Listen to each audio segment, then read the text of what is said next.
I'm not very well. My doctor has ordered absolute quiet. I wonder if it's hoping too much that some of these rooms are vacant. Yeah, well, these days it is, sir. Everything's full up. As soon as a room's empty, it gets taken again before they can hardly clean it up. I see. Well, we'll just hope for the best. Willie, tip this young man, then help get me ready for bed.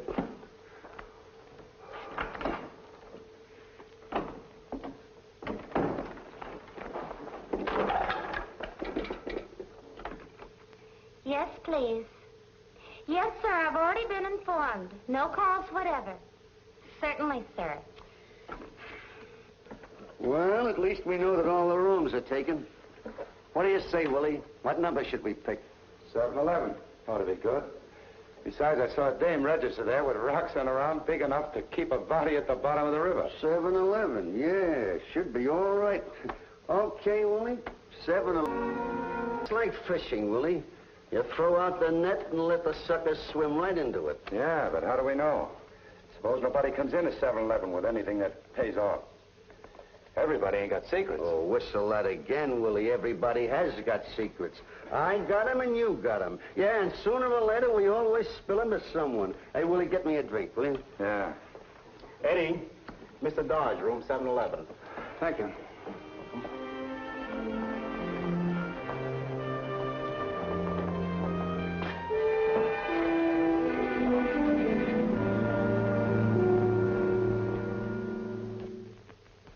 We've been here, Rex, and what do we got to show for it? A tip on a fixed race. And a beetle only paid $10 more than a favor. Stop crying. We'll hit it sooner or later. A new guy just checked in. Wait a minute. He's on the horn. Hello, Sheila. This is John. I'm sorry I'm a day late, but I couldn't help it. Oh, thank heavens you're here. Do you have the key? What key? To the locker in Grand Central. I was afraid to keep the tube in the apartment, so I put it in a depot locker and mailed you the key. Well, that's funny. The clerk downstairs didn't even mention it. I sent it to John Dodge, Hotel Manhattan, and marked it, please hold. Well, I'm sure it's here. Look, I'm going to get cleaned up. Then I'll get the tube and I'll call you back. Be careful, John. You know what it's worth to the right people.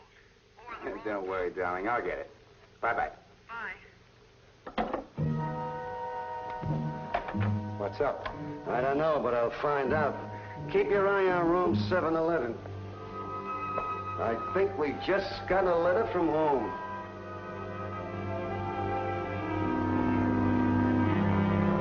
How'd you get the letter? It was a cinch. I told the mail clerk my name was John Dodge, and he gave it to me. What is it? You tell me. Looks like a goofed-up radio tube. Split 2 ways, it ought to bring us 20 cents apiece. Big score. All right, so it's little. The dame on the wire says it's big, it's big. Big schmig. What is it? I don't know. We're going to stay on that area till we find out.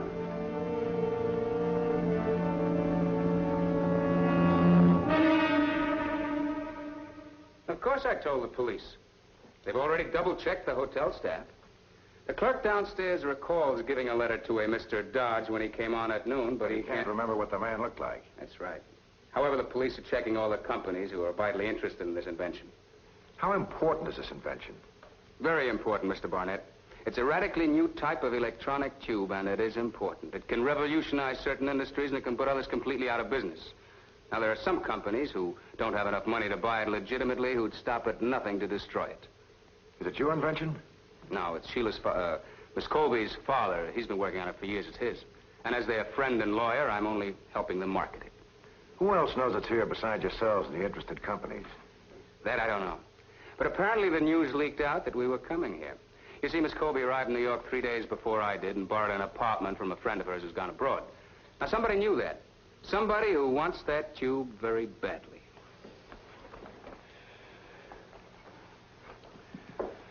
Why wouldn't they buy it? You're here to market it, aren't you? Sure. To the highest bidder. And some of the companies haven't got a chance in competitive bidding. How soon after you got here did you phone Miss Colby? Oh, about, 2 minutes at the most. You checked in at 11:30, and the letter with the key in it was picked up at 12. Is that right? That's right.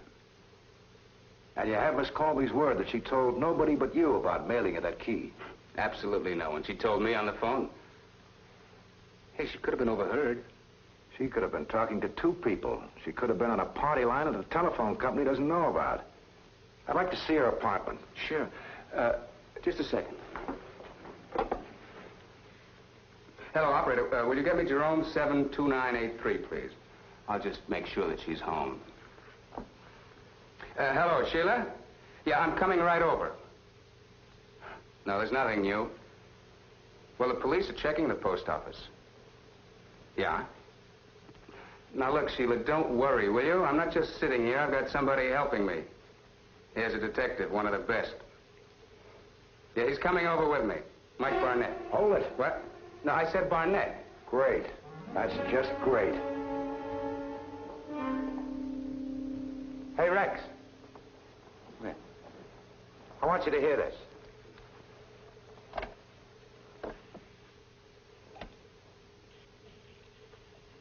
We should have got a wire recorder. No, not the equipment. Here's a detective, one of the best. Yeah, he's coming over with me. Mike Barnett.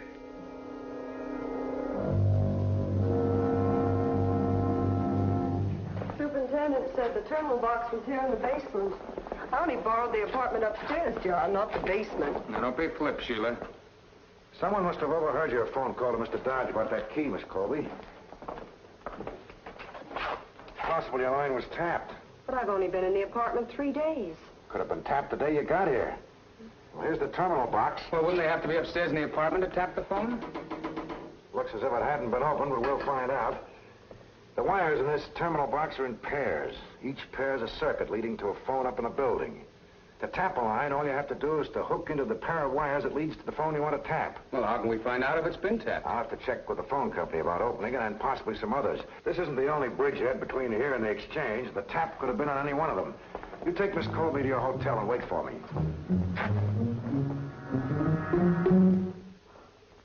I still think we ought to haul out of here, Rex. They hide or not, maybe they're wise. Nobody's got anything on us, have they? I know, but... Oh, Rex, how long are we going to wait? I don't know. Until we find out what we got here. And, more important, what it's worth.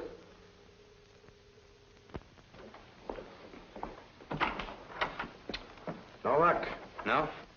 Sorry to be so long, but I had to get a court order to examine the bridgeheads. Any luck? There are 3 bridgeheads between Miss Colby's apartment and the Jerome Exchange. The first one's in the basement of her apartment. The second's on a pole at 65th and Jerome. So far, it looks like our line was never tapped.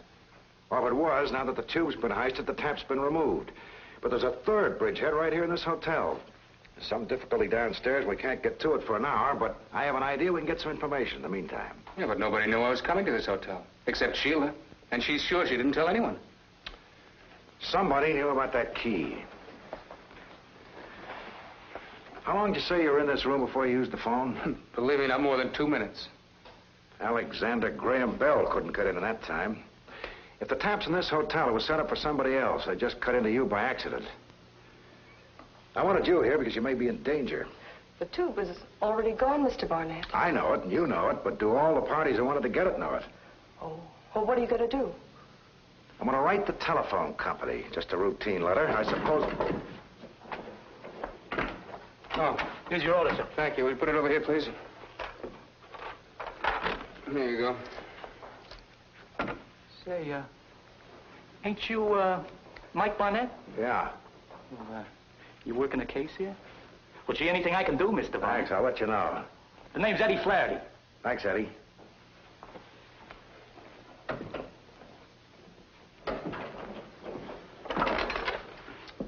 Have you got a public stenographer here in the hotel? Will you connect me with her, please? Hello, my name is Mike Barnett. I'm in room 711. Can you take some dictation? I know it's late, but this is just a short note. To the telephone company. It won't take long. I'll be right down.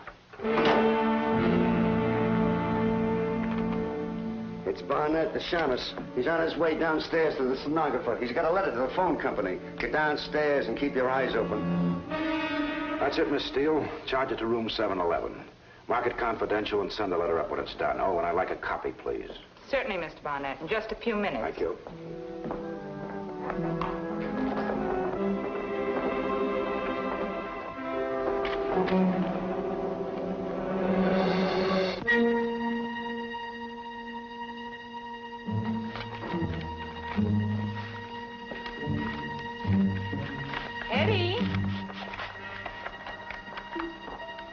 Eddie, take this up to room 711, will you please?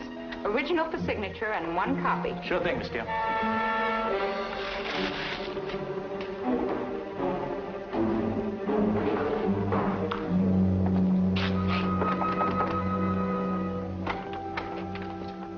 Thanks, Eddie. Oh, you're welcome, Mr. Barnett. Hey, wait a minute. Where's the carbon paper? I don't know. That's all she gave me, Mr. Barnett. Okay, Eddie, I'll take care of it. Something wrong, Mr. Barnett? I'd like to pick up the carbon paper you used in my letter. Oh, why, I threw that out, Mr. Barnett. Oh? Isn't it customary when a letter's marked confidential to submit the carbon paper with the copy? Well, yes, if a customer requests it, but you didn't, so I threw it out. Oh, maybe it's in the wastebasket. Empty. Maybe it's here. Please, Mr. Barnett, I'm in a hurry. You won't find it there. No, I guess not. How about the pocket of the man who just left here? What? I could swear I saw a man leaving here just now putting a piece of carbon paper in his pocket. I didn't think it was mine. Why should it be? It wasn't. Now will you please leave? Sure, but I'll be back with the manager, and you'd better be here. No. I think you'd better be. I mean, don't call the manager. Okay, how about that carbon paper? But it seemed like an unimportant letter. I didn't think there was any harm. He said he was a friend of yours. Who was he? I don't know. I never saw him before. He asked for the carbon on the letter I had just written to the telephone company. After you told him where the letter was going? No. He already knew it was going to the telephone company. Oh, he did. Okay, Miss Steele, I want the truth. It's important, even though that letter isn't. Did you tell him where that letter was going? No, I just told you I didn't. He already knew. Thanks very much, Miss Steele. We were worried. We couldn't understand what was keeping you. I've been earning my fee. What's up? The public stenographer says some man knew I wrote a letter to the telephone company. Only one of 3 people could have told him. Who? You, Miss Colby, or me. Well, you don't think that Sheila or I did? No. I think I did. Boy, you sure bought us a valuable type document. What's it say? It's from Nothingville. About what? I'll call him up and ask him. Well, I don't like it. You don't have to. Here, keep these cans on. We're staying right here till we cash this gizmo in. Why don't you pull your shade down? I'm sorry, mister. No one's allowed back here. All right, madam, I'll report it. I just want to examine your switchboard. Now, look, mister, this is about room 711. I've already told the manager and the phone company and the police I don't listen in on calls. Percy, there's a man staring at the woman in 432 from across the court. All day, that board lights up like the lights in Times Square. Who's got time to listen? Do you mind if I watch the lights for a minute? Go ahead. Office? I'm sorry, madam, I wouldn't know who to call. But he's across the hall. Why don't you pull your shade down? See what I mean? What's that? Oh, that's a quiet number. That's a no-call plug.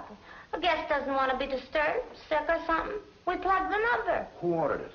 Guest in, 777. Anything else? No, thanks. Just keep plugging. Thanks, mister. Office? Yes, madam, I reported it. I'll send up a bellboy right away.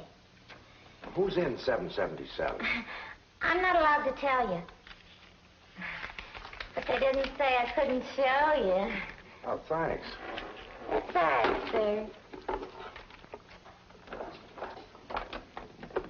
Eddie, would you please go out and see what you can do about the peeping Tom staring at the woman in 432? Would you mind telling me what you're looking for? The terminal box for this floor.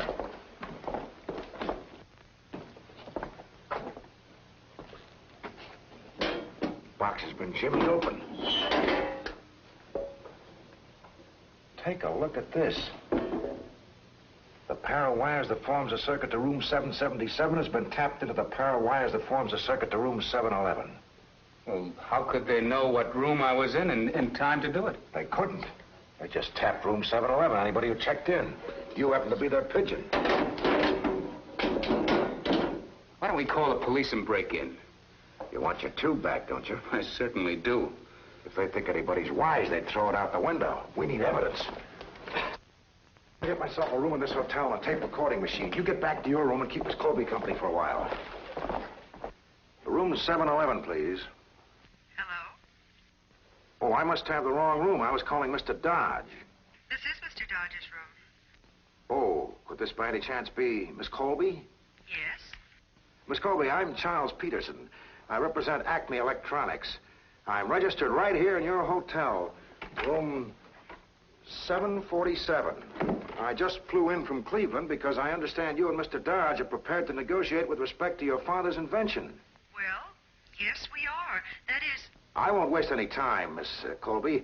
I'm prepared to pay and pay well for the exclusive distribution rights. I have with me a check for $10,000. Mr. Peterson, I can't talk about it until my attorney returns. He's in charge of all my business affairs. I understand. When will I be able to talk to him? Afraid he won't be back in less than an hour. Maybe a little more.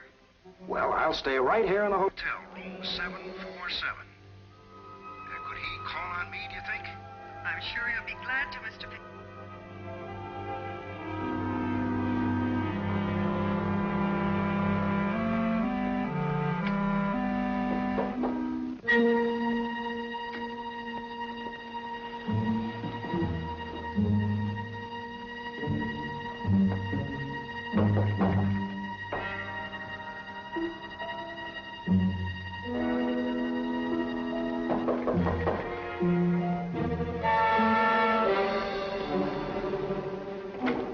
Mr. Peterson, I'm Mr. Dodge, Miss Colby's attorney. Oh, yes, Mr. Dodge. Come in, come in. I didn't expect you so soon. I returned much sooner than I expected. I see you have the tube with you. You're prepared to sell? That's why we returned to New York, sir. Sit down, Mr. Dodge. Thank you.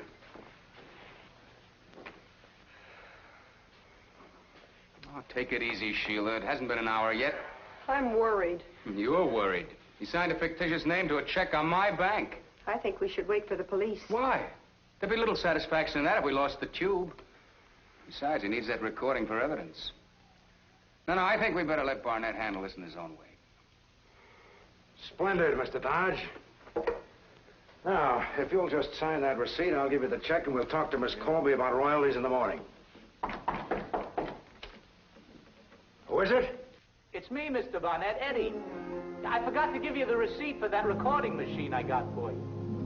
Just shove it under the door, Eddie. Mr. Barnett, huh? Oh.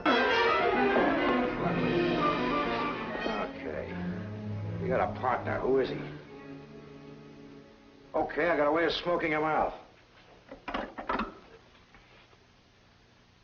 Be room 711, please. Hello, Miss Colby. This is Mr. Peterson again. Could you come over to my room for a minute? Something very unusual and extraordinary has happened.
When I saw you racing down the hall, I just had to call the police. You didn't call him any too soon? I got the wiretapping equipment and the recorder. They were plugged into 711, all right. Oh, I guess you tuned in on a wrong number. His wrong number's going to end up to be a long number, right across here.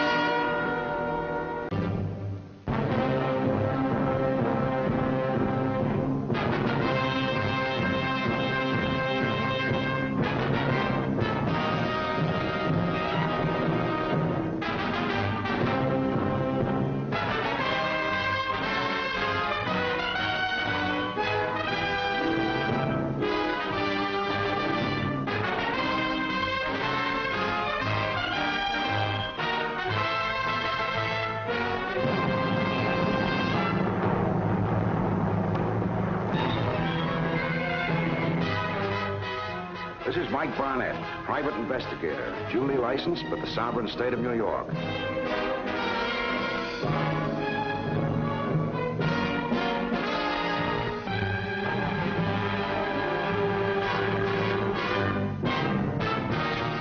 If you tune in on this same channel next week at the same time, you'll see another exciting case reenacted from my private files.